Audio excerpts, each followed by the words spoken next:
Salamat sa magpapala ng Panginoon. Welcome to our 365 daily devotion. Apostle Alexander Gomez from March 2. Ang topic ko na talakayan natin ngayon ay ramdam mo masigaw. Yan po ang ating pag-aaralan tungkol sa Acts chapter 17 verses 27-28. At buksan po natin ang ating pag-isip sa mga nagsalita ng Diyos. Sinasabi dito na God did this so that they would seek Him and perhaps reach out for Him and find Him. Though He is not far from any one of us, for in Him we live and move and have our being. As some of your own poets have said, we are His offspring. Or sa Tagalog, upang kanilang hanapin ng Diyos, baka sakaling siya'y mahalagilap nila at siya'y matagpuan, bagaman hindi siya malayo sa bawat isa sa atin. Sapagkat sa kanyang tayo naluluhay at kumikilos, at nasa kanya ang ating pagkatao. Tulad ng sinabi ng ilan sa inyong mga makata, sapagkat tayo rin ang kanyang sakit. Teaching number 1, God's immanence means He is always present.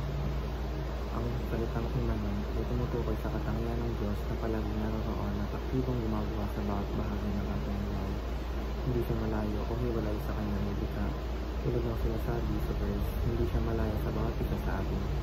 Ang presensya ng Diyos ay hindi nakatali sa isang lugar lang.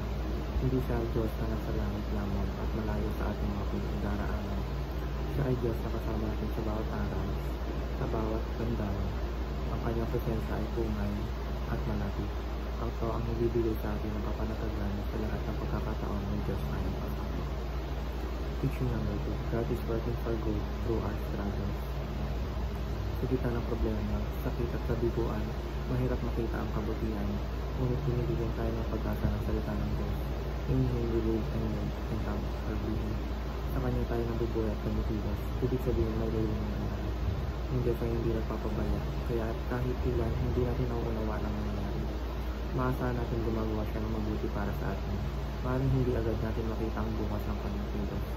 Pero sa lingkod ng bawat paghihirat ay ang Kanyang maingat na kamay na gumagabay at nagpapalakas sa atin. Teaching number 2, God invites us to live in communion with Him.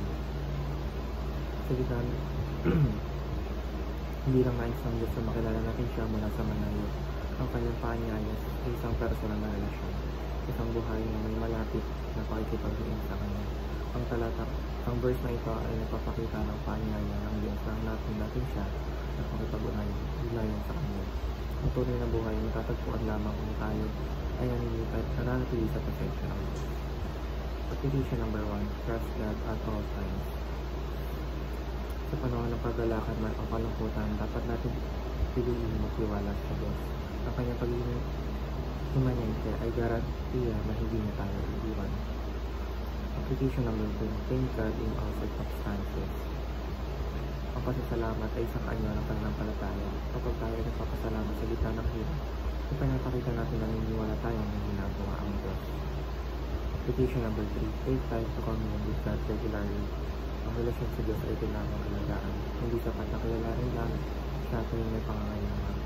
Bilang tugon sa immanence, kailangan natin gumugon ng oras sa panalangin, pagbabasa ng Kanyang salita at tahimik na pakikinig sa Kanya araw-araw.